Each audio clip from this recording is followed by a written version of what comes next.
IFR training videos, by Toga Thrust. VOR approach. Agenda. Introduction. System description. Approach chart description. Approach follow-up. Failures and contingencies. Introduction. We are facing major changes in aviation, mainly in instrument flying.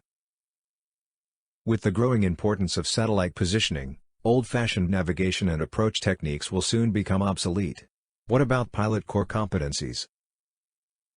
Are we bound to follow the line and nothing more, or should we keep training those procedures and techniques to keep what makes a pilot, mastering? You think right if you are watching this video. Let's train as a pilot. Satellite navigation and approach techniques will be a part of your training. Theory. System description.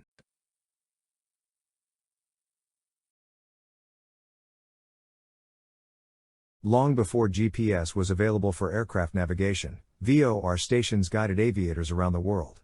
Although this technology is aging and many VORs are being decommissioned, VORs still play an important role in aviation.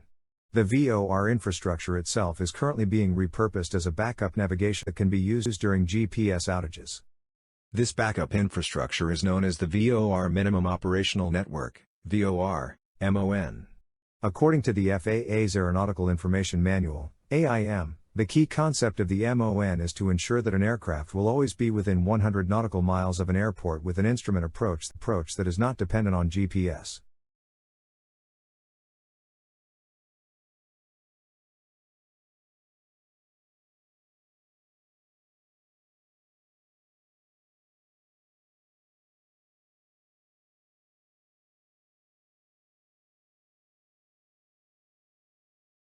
VOR stands for Very High Frequency Omnidirectional Range and is a navigation aid, NavAid. At the most simple level, a VOR is a type of navigation system for aircraft, using very high frequency radio signals emitted by radio beacons. VOR stations broadcast the three-letter identifier in Morse. VOR signals have a range of about 200 miles. It is possible for an aircraft to receive multiple VOR signals. Therefore, it is necessary that pilots identify a VOR before navigating to it, to ensure the proper navigation aid is selected. In some cases, a voice signal is broadcast with the station name with recorded advisories. There are about 3,000 VOR stations worldwide. However, the number of VORs in the US is declining. In the last decade, the FAA has identified underutilized and redundant VOR stations, which no longer provide adequate benefit to justify their cost.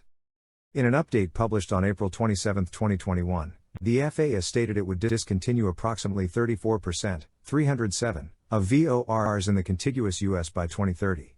When a VOR is decommissioned, it is replaced with a GPS-based intersection. For the majority of pilots, the effect of decommissioning is minimal.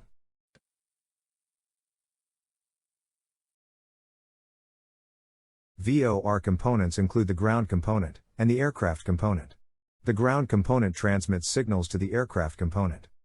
Antenna and VHF. Aircraft equipment includes a VOR antenna, a VOR frequency selector, and a cockpit instrument to display the course information, either indicator, CDI, or horizontal situation indicator, HSI. Handheld VOR transceivers may also be used. Some general aviation and all transport aircraft have multiple independent VOR systems. VOR navigation is also incorporated into many integrated flight decks along with GPS nav equipment, offering pilots the flexibility of both systems.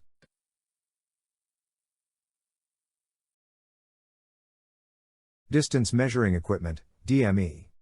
It is common for distance measuring equipment, DME, to be co-located with a VOR station. DME equipment uses a UHF transmitter, receiver, interrogator, in the aircraft, and a UHF receiver, transmitter, transponder, to measure distance from a station, giving pilots an indication of the aircraft's distance from the VOR station. DME is a slant distance, a straight line from the station to the aircraft receiver. An aircraft, 1 nautical mile laterally from the station, would receive the same DME indication as an aircraft 1 nautical mile, about 6,000 feet, directly above the station. A VOR station with a collocated DME is called a VOR DME.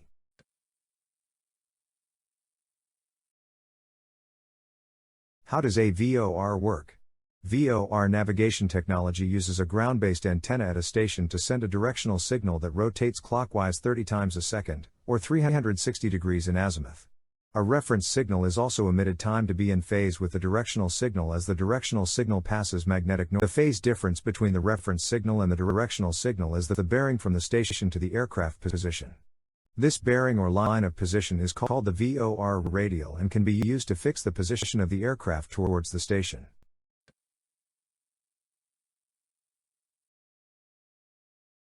Advantages of VOR navigation. GPS is far more reliable than VOR navigation, with global coverage and no ground station location or maintenance required. Going forward, the advantage of VORs will be realized as a backup system, in the event of GPS outages or failures. Disadvantage. VOR navigation is limited by distance, range, and terrain, and requires a ground station with its associated power and maintenance requirements. As a short to medium range system, VOR navigation is more limited than space-based GPS navigation, which can be established solely on waypoints. VOR signals may also suffer interference from thunderstorms, and the lower accuracy requires instrument approaches based on VOR signals to have higher weather requirements and minimum descent altitudes.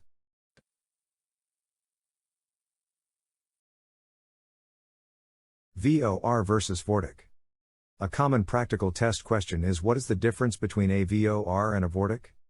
A VORTIC is simply a VOR with a co-located tactical air navigation system, TACAN, which is a navigation system used by military aircraft.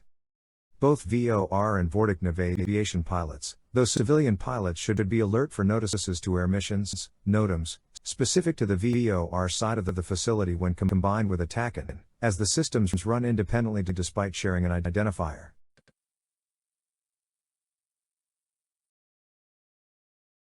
Tracking. Before using a VOR for navigation, you must tune its frequency, and make sure you are receiving the correct station. Equipment varies, but this is the general procedure for identifying the VOR. Dial in the VOR frequency. Listen to and confirm you have the correct Morse code identifier. Warning flags are present on the VOR display. Newer equipment can automatically tune the VOR after you enter the identifier letters. Some units can automatically decode the station's identification and display its letters on a screen.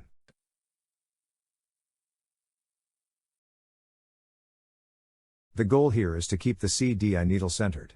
In perfect, no wind conditions, the needle should remain centered while the heading matches the OBS.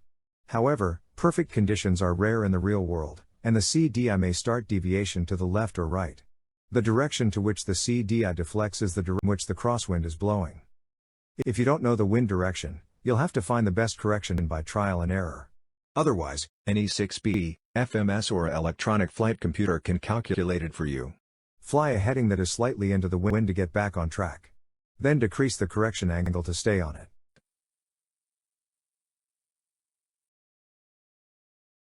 Course Deviation Indicator, CDI.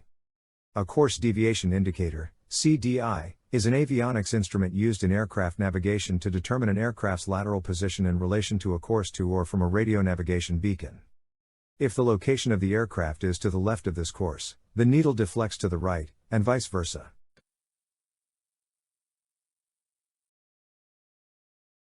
VOR approach chart description.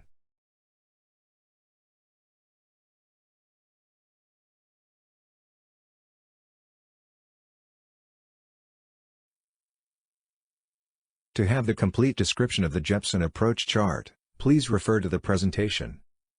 IFR training videos. By Toga thrust.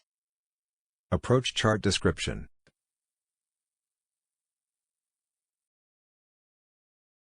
VOR approach follow-up step by step.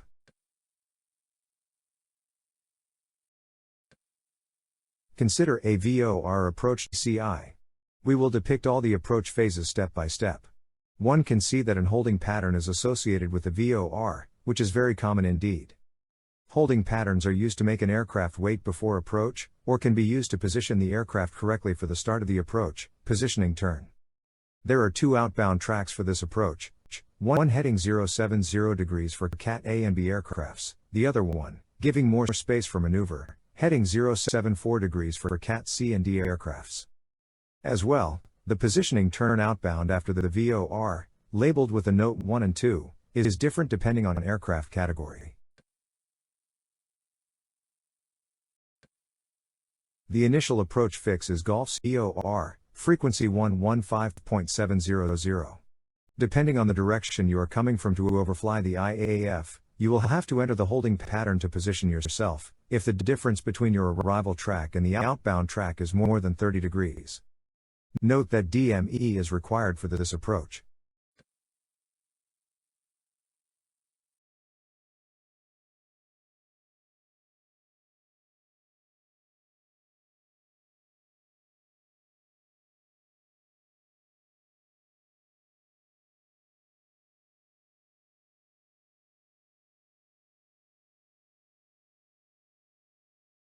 Let's assume we arrive from the south, outside of the 30 degrees cone.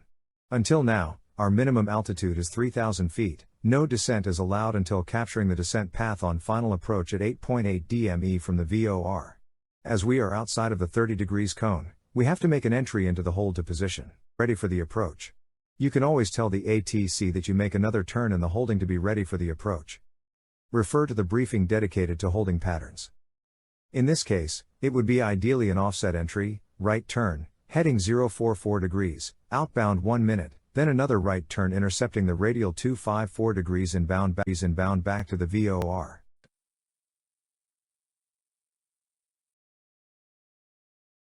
Then you turn outbound for the second positioning turn.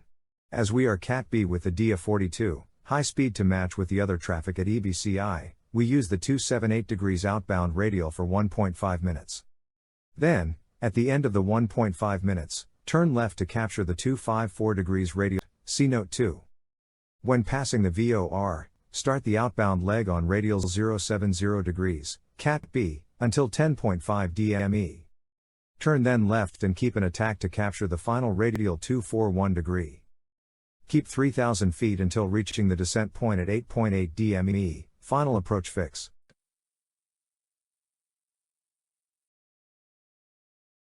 When passing the final approach fix, use the magic 5 Gs, gear, down, glide, path follow, go timer, if needed, go around, altitude set, green lights, check gear and flaps lights. Descent according the descent scale, multiply the ground speed by 5 to get your standard 5% descent, 100 knots times 5 equals 500 feet per minute.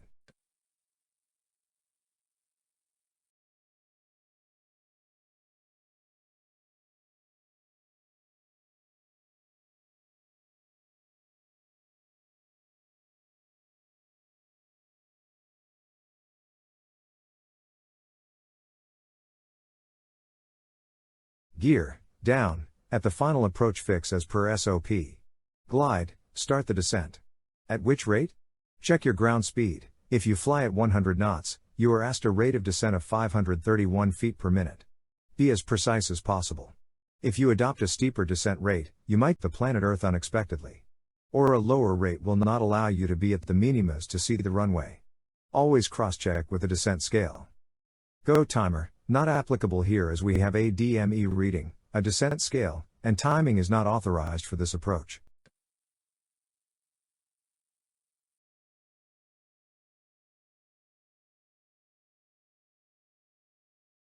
Be careful.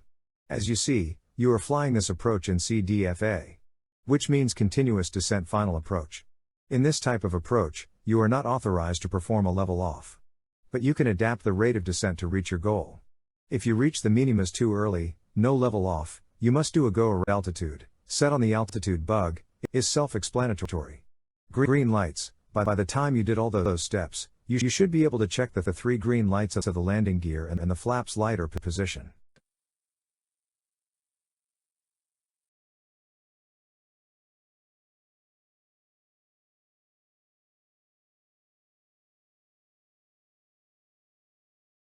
Of course, during the descent, you will have to announce the different checks. 1000 AGL for the approach band concept. 500 feet above the minimas for stabilization criterias and checklists done. 100 feet above minimas to start looking for visual references for landing. Be careful not to pull on the stick or the legs. Minimas. If visual clues are found, announce visual, continue and proceed for landing. Follow the visual guidance if any, lights, runway markings, poppy, VASI, and land. If no visual clue is found, then at minimas, call go around and proceed for the depicted procedure, except if you have received another clearance by the ATC.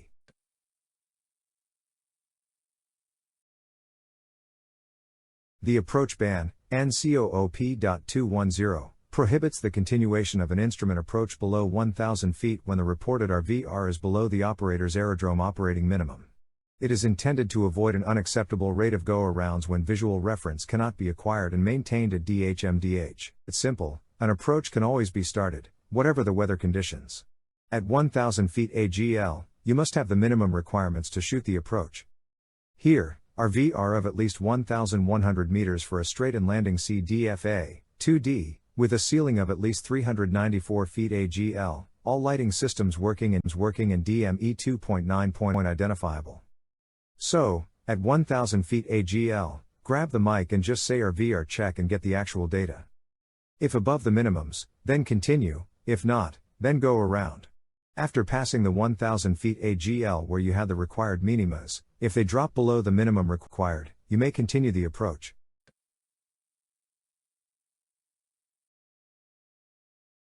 Here, we have to make a distinction between MDAH and DAH. DAH, decision altitude, height, it's the altitude or height at which you make the decision either to continue for landing, or go around. Of course it takes a little time during which the aircraft continues the descent. In a go-around at the DAH, you will continue below the DAH during the procedure. This is allowed because it is a decision altitude, height. MDAH, minimum descent altitude, height, you are not allowed to descend below that altitude, height, decision must be made before reaching that altitude, height, so you do not go below that floor. That is the reason why, on some airlines, they add some feet to the MDAH for the decision-making time, 50 feet, 30 feet, 0 feet. Adding some feet to the MDAH is the decision of the operator only, airline or you if you are flying as private, and here, he can also consider the minimas as ADAH. On this approach, if you are not able to identify the 2.9.9 DME point, you must raise the minimas to 1,180 feet. Once a go-around is started, it cannot be stopped.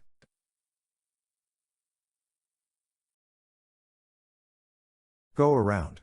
The go-around will be flown exactly as depicted on the approach chart. Climb straight ahead on radial 241, max 185 knots. At DME 6.0 turn right inbound to VOR climbing to 3,000 feet. Main things to remember when you are preparing the approach and do the briefing presentation are first, and maybe second, direction and first, and maybe second, altitude. For example, here, straight ahead radial 241 degree, 3,000 feet. Altimeter bugs will be set to 3,000 feet, which is the go-around altitude without level off. If there is a level off during the depicted procedure, altimeter bugs will be set to the first level off depicted to avoid any altitude bust. At this point, you have the choice to restart the approach procedure, enter the holding to assess the situation and make a decision, or depart to your alternate.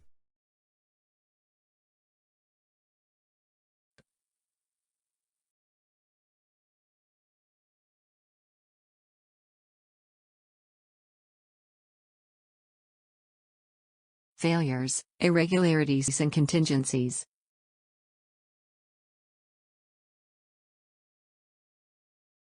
As a good pilot, you know that things are not always working as expected.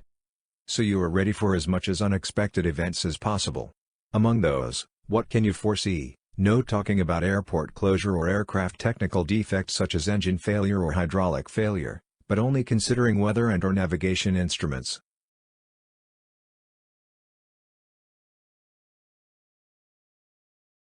In this case, VOR, your options are to downgrade to a least precise approach type, NDB, if available, or to change for a more precise approach, ILS, LOC, RNP, if any available.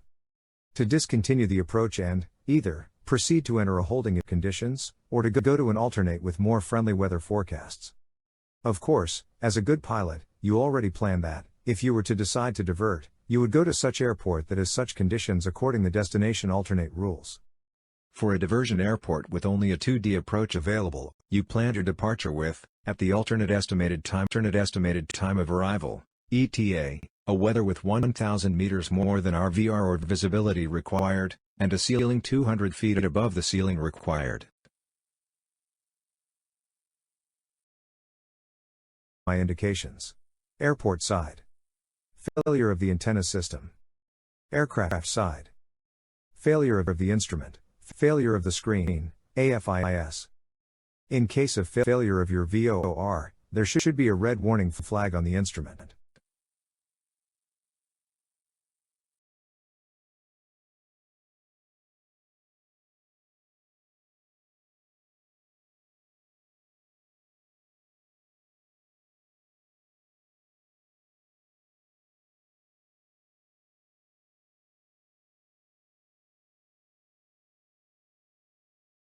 Failure of the antenna system. In that case, you don't receive any information from the system. VOR is inoperative, do not start the approach, or go around. Ask ATC if another approach is available, one that you are equipped to fly of course.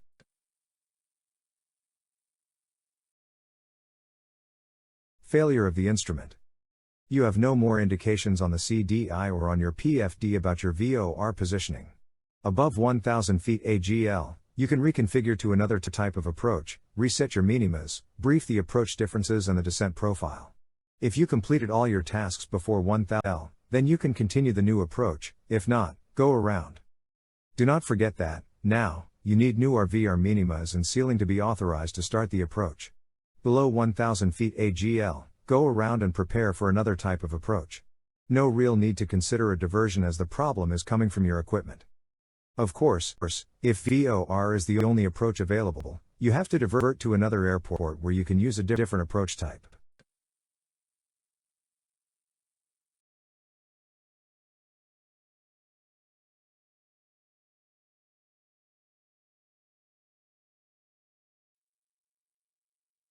Failure of the screen, AFIS.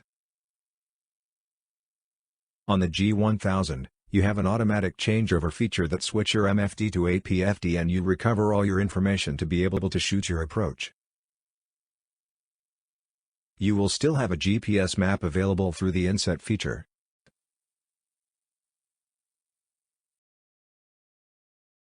Keep in mind at all times. Error, unable to intercept and/or track the inbound radial.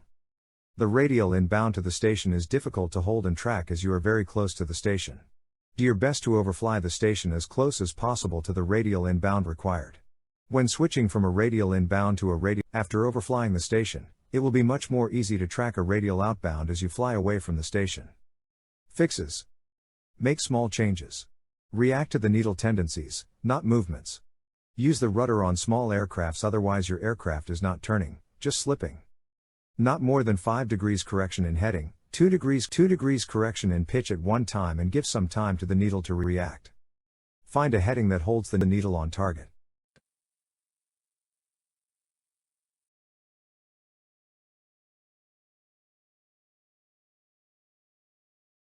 Error, unable to hold the glide slope. Fixes. You failed to get pitch stabilized on the approach. Use a predetermined power setting to pitch to a specific airspeed. Use trim to set your descent rate, about 500 feet per minute at 90 knots ground speed. Make small pitch adjustments, not more than 2 degrees at one time. Give time to the needle to react. React to needle tendencies, not movements.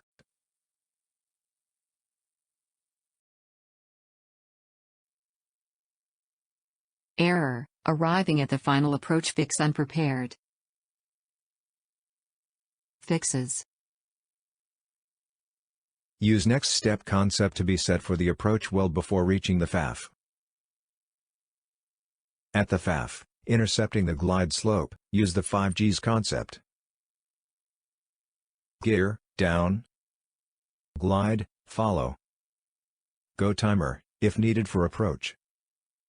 Go around, altitude set on altitude bug. Green lights, gear and flaps lights checked. Fly the approaches if you are going to miss. Review the first steps of the missed approach.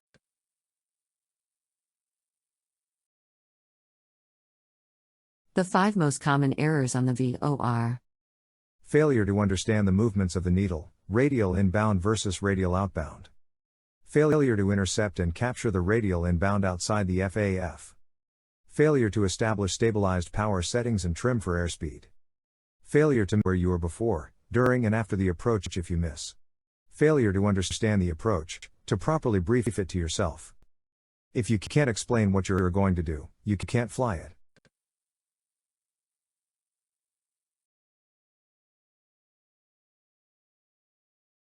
Now, watch the full VOR procedure on video from the flight deck, step by step with on-chart follow-up.